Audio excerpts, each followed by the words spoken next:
त्या बाबतीमध्ये देखील चर्चा झाली आणि त्यांनी दिलगिरी व्यक्त केली। परंतु शेवटी अध्यक्ष आणि सभापती हे सर्वोच्च पद आहे आणि त्यांच्यावर आक्षेप घेणं, शंका घेणं हे सगळं दुर्दैवी आहे। आणि म्हणून हे सर्व जे काय आहे, आपण विधानसभेच्या अधिवेशनामध्ये जेव्हा आपण येतो त्यावेळेस सर्वसामान्य लोकांची गाऱ्हाणी प्रश्न मांडण्याचा प्रयत्न करत असतो, परंतु एकंदरीत आपण विरोधकांनी दिलेल्या सभापती महोदय या प्रस्तावावर आणि झालेल्या चर्चेवर जर एक नजर टाकली तर खऱ्या अर्थाने काही असे या महाराष्ट्रातल्या जनतेसाठी न्याय मागण्यासाठी किंबहुना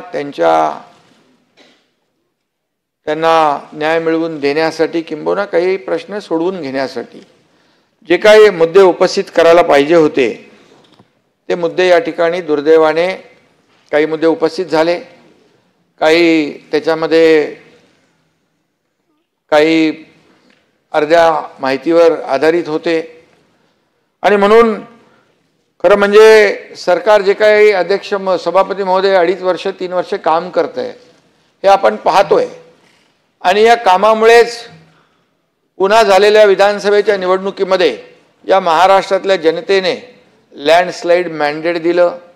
लाडक्या बहिणी, लाडके भाऊ, लाडके शेतकरी महाराष्ट्रातल्या जनतेने भरभरून प्रेम दिलं आणि आज आपण पाहतोय की आतापर्यंतच्या महाराष्ट्राच्या इतिहासामध्ये अशा प्रकारचं यश कधी मिळालं नाही आणि हे फक्त कामाची पोचपावती दिलेली आहे, एवढं मी या ठिकाणी सांगू इच्छितो। विरोधी पक्ष मी कालही परवाही म्हणालो, जरी संख्येने कमी असला तरी सुद्धा विरोधी पक्ष हा लोकशाहीचा खरं म्हणजे ते दुसरं चाक आहे आणि ते चाक जे आहे सध्या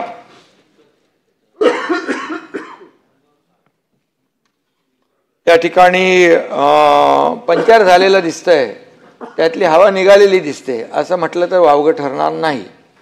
आणि म्हणून सत्ताधारी आणि विरोधी पक्षाने आपापली जबाबदारी, आपलं कर्तव्य पार पाडलं पाहिजे, ही भावना प्रत्येक नागरिकाची असते, जनतेची असते। आणि दुर्दैवाने या ठिकाणी ही चर्चा गांभीर्याने व्हायला पाहिजे होती, परंतु ठीक आहे, जे काय प्रश्न मांडलेत त्यांना उत्तर देणं, मी नेहमी सांगतो आपण प्रश्न विरोधी पक्षाचे जे आहेत प्रश्न आहे, चर्चा आहे, त्याला सरकार उत्तर द्यायला तयार असतं। उत्तर सरकारकडे आहेत आणि जे काही कुठं न्याय द्यायचा असेल, कुठं काही त्रुटी राहिल्या असतील त्या दुरुस्त करण्याची देखील सरकारची तयारी असते आणि म्हणून नेहमी सरकार सकारात्मक भूमिकेतून काम करत असतं आणि म्हणूनच आपल्याला त्याचा अनुभव या ठिकाणी 2.5-3 वर्षामध्ये आपण घेतोय।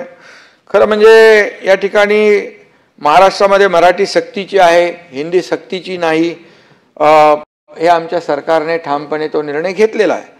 आणि पहिलीपासून शिक्षण सूत्र लागू करण्याचा शासन निर्णय जो आहे तो देखील आपण मागे घेतलेला आहे, परंतु आणि हा वाद तसा बघायला गेलं तर हा मिटून टाकलेला आहे, परंतु तरी सुद्धा अंतिम आठवड्याच्या चर्चेमध्ये विरोधी पक्ष नेत्यांनी आणि काही सदस्यांनी मराठीची गळचेपी होते आहे अशा प्रकारचा मुद्दा उपस्थित केला आहे। फक्त मराठीसाठी निवडणुका आल्या की मराठीचा आठवण करायची हे असं म्हणजे मुखी मराठी केवळ स्वार्थासाठी अशा प्रकारची भावना, अशा प्रकारची भूमिका अनेक लोकांची आहे।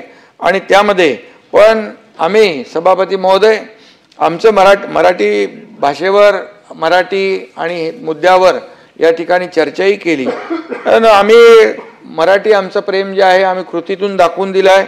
खरं तर या विषयावर मी सभापती महोदय बोलणार नव्हतो, पण मी या ठिकाणी सांगू इच्छितो की महायुती सरकारने गेल्या 3 वर्षात मराठी भाषेबाबत इथं उदय सामंत आहेत, त्यांच्यापूर्वी केसरकर होते, जे निर्णय घेतले ते जर मी सांगायला गेलो तर वेळ पुरणार नाही, परंतु मी एवढंच सांगतो नॅशनल एज्युकेशन पॉलिसी 2020 च्या अंमलबजावणीसाठी माशेलकर समिती तत्कालीन सरकारने स्थापन केली होती आणि माशेलकर समितीच्या अहवालामध्ये जागतिक स्तरावर मराठी मुलं मागे पडू नयेत म्हणून इंग्रजी भाषा पहिलीपासून सक्तीची करावी अशी शिफारस होती। त्यावेळच्या सरकारने इंग्रजी बरोबर हिंदीचाही त्रिभाषा सूत्रासाठी विचार केला। त्यामुळे मराठी, इंग्रजी, हिंदी सक्तीची भाषा करावी असा उल्लेख, स्पष्ट उल्लेख या अहवालात आहे। 27 जानेवारी 2022च्या मंत्रिमंडळ बैठकीत डॉक्टर रघुनाथ माशेलकर यांच्या अध्यक्षतेखालील टास्क फोर्सचा अहवाल स्वीकारण्यात आला, कॅबिनेटमध्ये स्वीकारण्यात आला, कॅबिनेटमध्ये मंजुरी दिली। या सगळ्या त्या अहवालाचा खऱ्या अर्थाने मी एक अगदी शॉर्टमध्येच उल्लेख करेन। पान नंबर 232 वरील या 2 ओळी बघा आणि त्याच्यामध्ये असं लिहिलेलं आहे, या इथे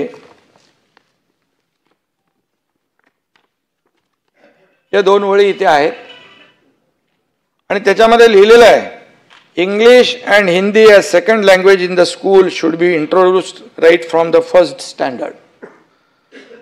At the same time, teaching of English and Hindi as second language should be made compulsory right from first standard to 12th standard.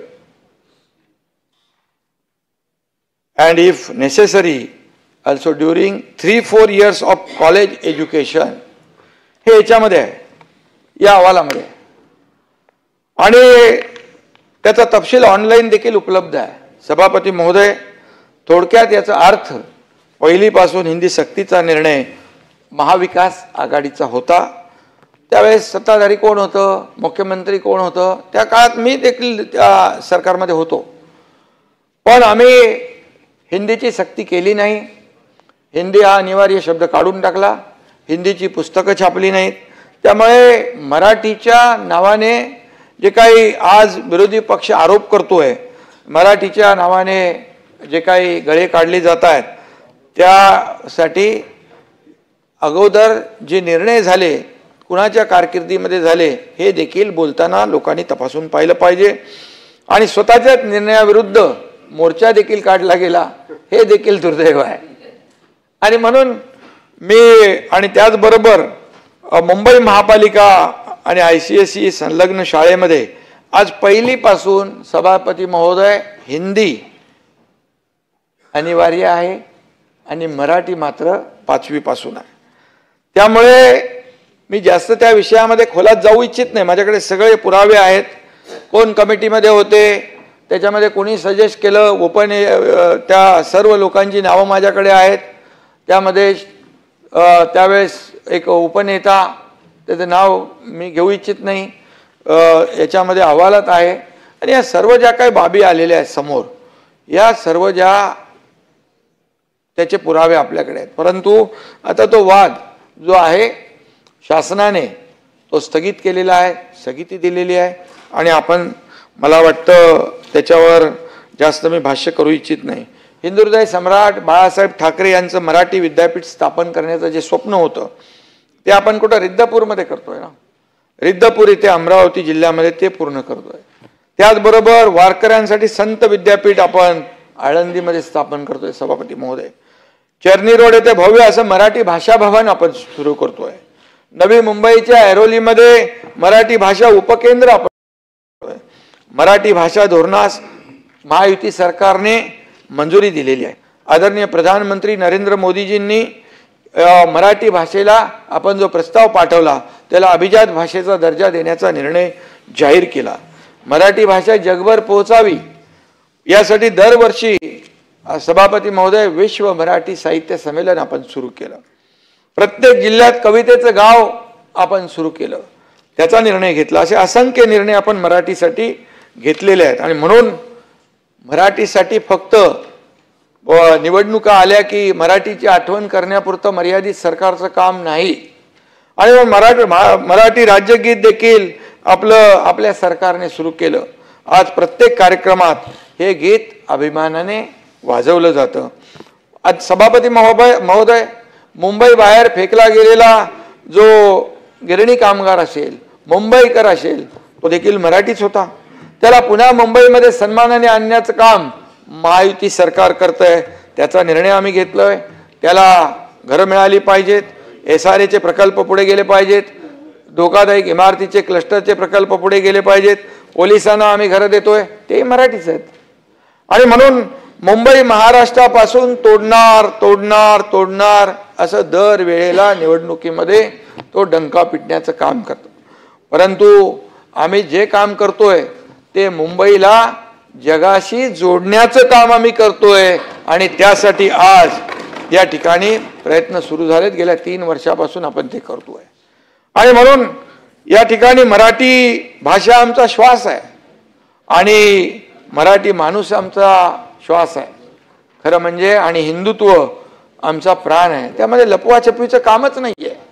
आणि म्हणून जी भूमिका आम्ही जी घेतलेली आहे ही भूमिका सरळ सोट आहे.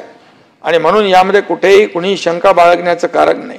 आणि म्हणून पालिका निवडणुका जवळ आल्या की दर वेळेला अशा प्रकारची जे काही मराठीबद्दल, महाराष्ट्राबद्दल, मुंबईबद्दल जे काय अपप्रचार सुरू होतो तो आता सगळ्यांना अवगत झालेला आहे.